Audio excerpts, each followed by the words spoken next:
Welcome back to another video. My name is LaToya of Emerald Astrology, and today I'm going to chat with you about Mercury retrograde in Leo that starts on July 17th. So before I go into that, I want to pull a card that will support us during this season of our lives. So I'm just pulling a tarot card, and we'll get some support from our spirit team and see what they have to say about this retrograde and what we can focus on. And then from there, I'll go into the astrology. So this card stuck out first. So we have King of Swords. Makes a lot of sense. With the swords being about communication, Mercury is about communication.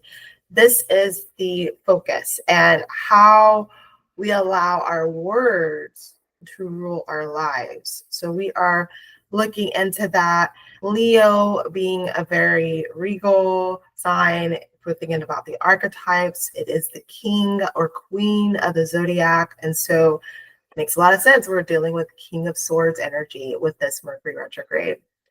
And so we're thinking about how our words rule us or how we rule through our words and manifest the life that we want to actually live.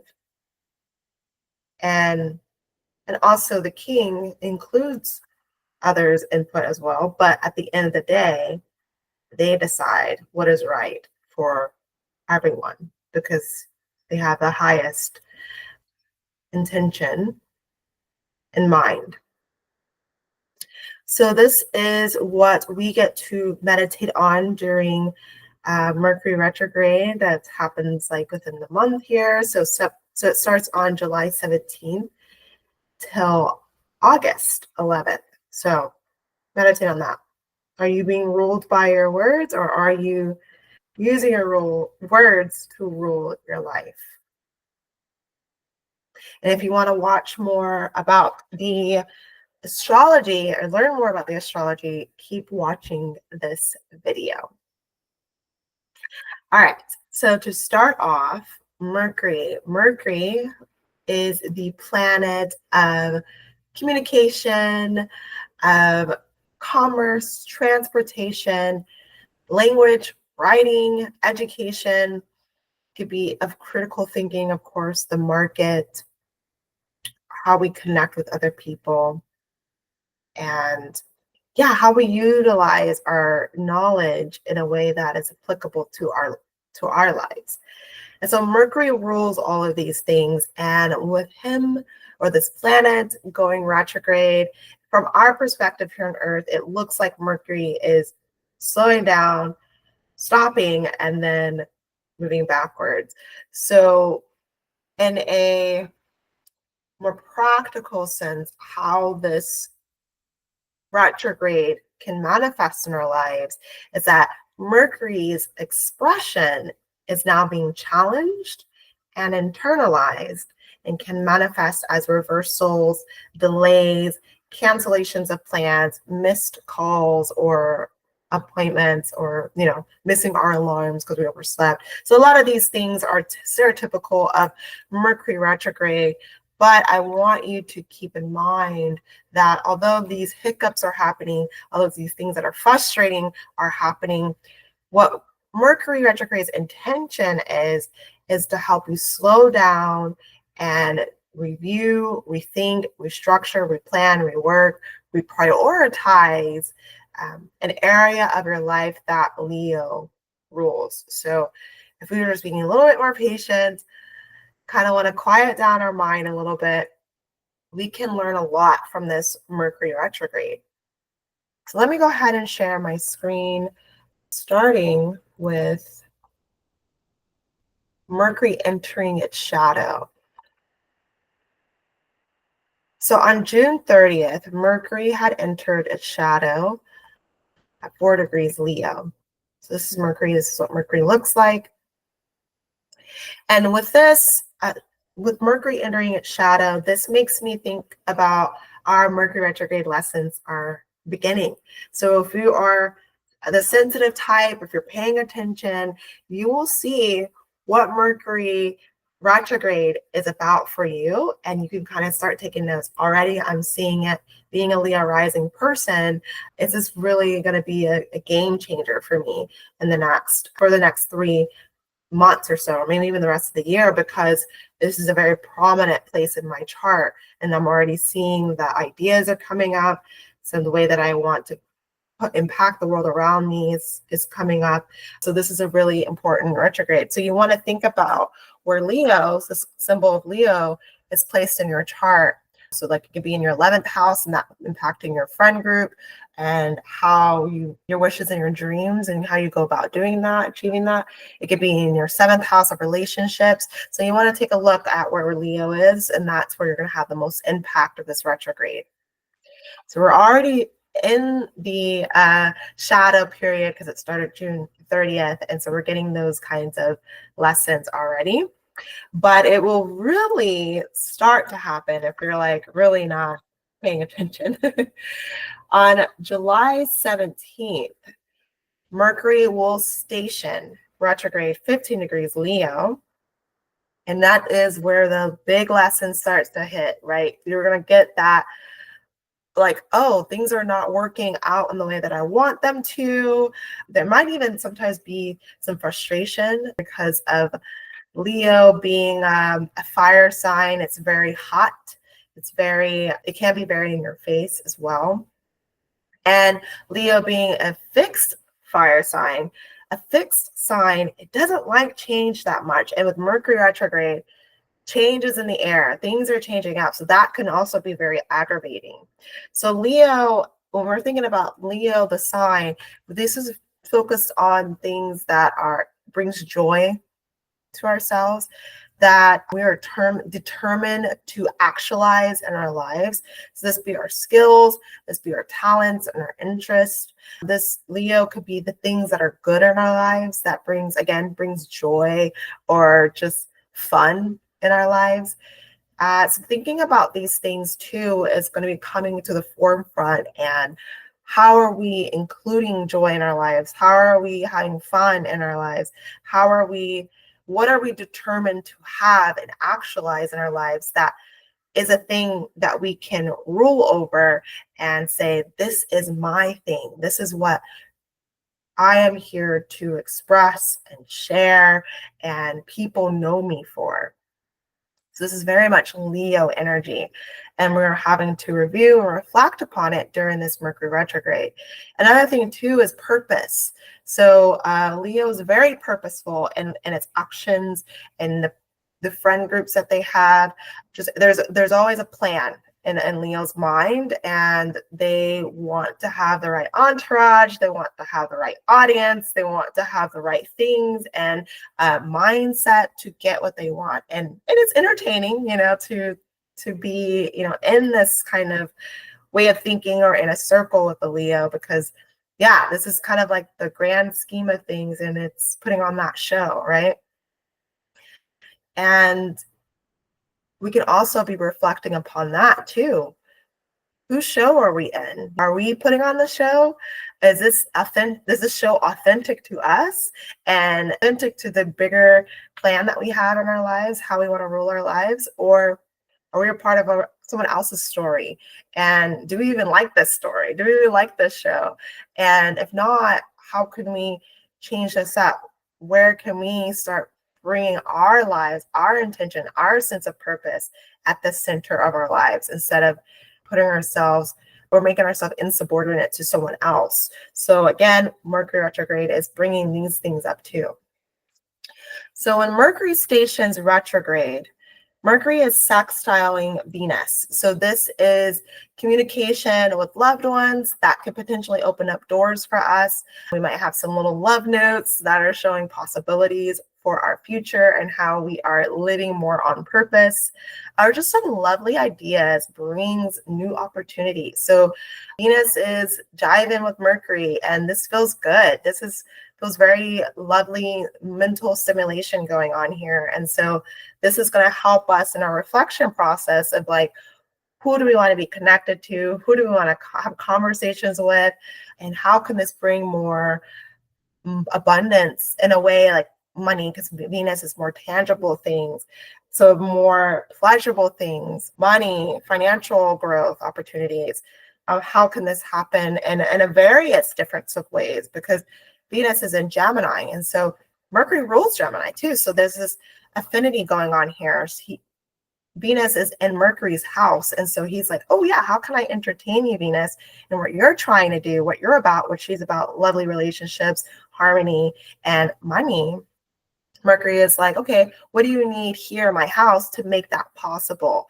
Mercury and well, for Gemini, it's the networks. You know, what networks do you have? What kind of friend groups are you a part of? What kind of ideas you have? How are you applying that to your life and utilizing all these different technologies and skills that can make that possible? And so really meditating on that. What skills do I have and what knowledge do I have and what connections do I have that are lovely, that makes me feel like I am improving upon my self-esteem and sense of worth in my community.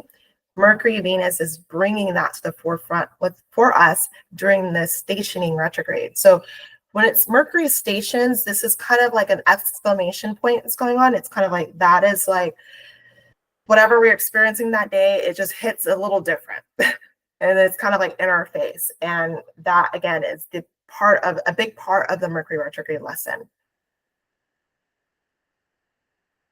Mercury will also trine the moon in Aries. And this here really kind of brings up it can bring up our clairvoyance abilities. So again, we want to pay attention to what insights we get here, what thoughts we get here, what are we seeing? Clairvoyance is like clear seeing. And so really taking that to account is really important too. And you can also do some kind of clairaudience practices. And so that is doing like automatic writing, where you have a question first, and then you can do it for 5 minutes, do some free writing and see what comes through. If nothing comes through, that's fine. Or if you're just kind of like doing this weird word dump, that's fine. That might just needs to happen to clear the slate and get some clarity after that practice. So I think like being open to different intuitive practices is going to be really helpful. And this stationing retrograde, you might be automatically doing it because moon is like our habits and automation kind of way of being, or you could do this intentionally, which personally I think it's the best way to go, because you can kind of guide that process instead of getting lost in habitual thinking.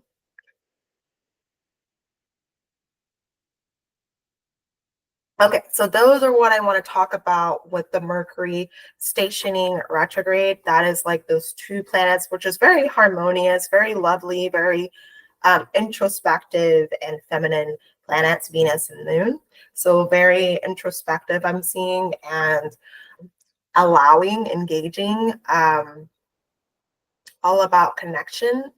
So this Mercury retrograde is bringing that up.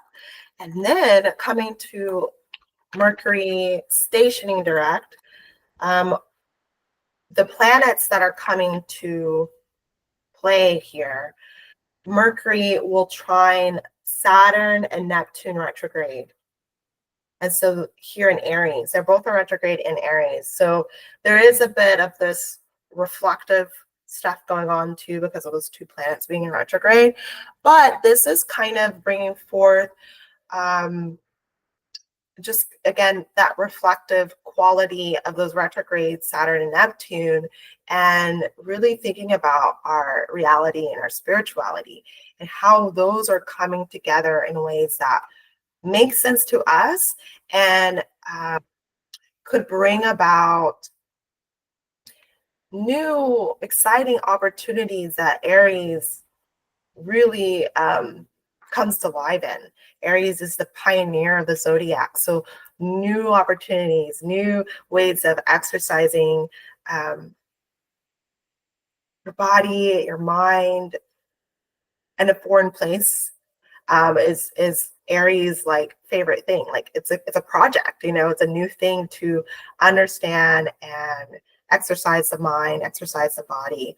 And we're doing that through figuring out, because whenever Mercury is stationing direct, this is time where we can start to put the plan into action. And so we can really, and especially because when Mercury, sorry, I'm like jumping around here, but when Mercury has its Cazimi on July 31st, that's whenever we're having that come to home moment and we get some clarity on what the solution is for this Mercury retrograde issue. And then once it's stationed direct on August 11th, that's whenever we can put that plan into action and really start to eventually get some results once Mercury is out of shadow coming up in August 25th. So the players that are helping make the plan real for us is Saturn and Neptune, which is kind of like wanting to blend spirituality and reality. And it can make it hard to discern what is real and what is not. But that also gives us room to play and calculate how we are going to position ourselves in this new place of our lives of Aries and make our ideals real, as at least as much as we can get away with, right? Because of course, Saturn is Saturn. There is going to be some kind of pushback into saying, well, you know, either can't be a reality now, or that's not for you. Because sometimes we want to take on other people's objectives, want to take up other people's responsibilities. And so Saturn would either do that pushback where it's like, not yet, you're not ready for it, but it is yours, or no, because that's actually not yours. So that's going on here. And then Neptune kind of like dissolves the boundaries and reminds us that we are all one and we're all going on this journey of coming back to the one. And so that can kind of makes things a little confusing, but at the same time, Neptune can reveal possibilities to us, and we get to choose what is actually applicable for our lives and what do we actually want to invest our energy into. So that's going on, and it's a harmonious aspect. So it's very conducive to the plan that we have attained after we've gone through that Mercury retrograde. Mercury will also sextile Mars, and here at 2 degrees Libra, and this is going to give us a lot of energy behind our words, a lot of energy behind our thoughts, and we are just ready to go. We're ready to take those risks, have those risky conversations, have bold conversations that removes obstacles. You know, so yeah, like if we're like, I want to start a relationship, I'm going to go and initiate that conversation. I'm going to remove the obstacle of not having that relationship by simply going and having that, asking them out, you know, or initiating, like, I want to be a part of this group, a part of this relationship here. Libra is about relationships. This is why I'm bringing that up here. And then also Mercury will be stationing direct sextile Uranus. And so Uranus just got into Gemini, and that's going to bring up all kinds of innovations in how we communicate, why we communicate, where we communicate, and who we communicate with. You know, Uranus just really tips things over and brings up these new ways of thinking and being and desire for rebellion against our own status quo or the status quo of other people or other organizations that we're in. And with the sextile, this is harmonious, this is easy, this brings up opportunity to speak about things that are progressive for you, progressive for the folks that you're communicating with, and more possibilities are revealed that we can work with and innovate our lives and circumstances that we are in. Lastly, that I want to talk about is Mercury will be in opposition to Pluto, and this is the challenging aspect here. This is the challenging configuration here, because Pluto is the planet of trauma. It could be of the hidden things. It could be about shame even. And so we're kind of having to come face to face with possibly information that was hidden at one point that was revealed earlier on with when Mercury had squared Pluto. But this, now that we are facing it again, we're having to include this possibly uncomfortable information into our plan, which is good because this can empower us to do better. It can empower us to get out of that shaming, vicious, traumatic cycle that Pluto can sometimes represent, and elevate ourselves into more powerful positions where we have control of the situation and we take responsibility for it. Okay, so that is my thoughts about Mercury retrograde here in Leo. Thank you so much for watching this video and just taking the time to learn about this cycle. And I wish the best for you. I pray that the stars align in your favor and you see where you have power, where you are empowered to take more control over your situation and the benefit of yourself and others. But if you're finding yourself struggling with this Mercury retrograde lesson, or just within this time span of July 17th through August 11th, I do have my books open for a Mercury retrograde reading. So definitely go to my website, check that out. I'll either have it in a link in the bio or link in the description, depending on where you're watching this video. But yeah, definitely book your reading because I am here to support you and make sure that you make the best decisions for yourself and have that soundboard to kind of like air out things and get clear on who you are and what you're here to do. So that's what I have for you. I hope you have a great one. See you on the next video. Bye.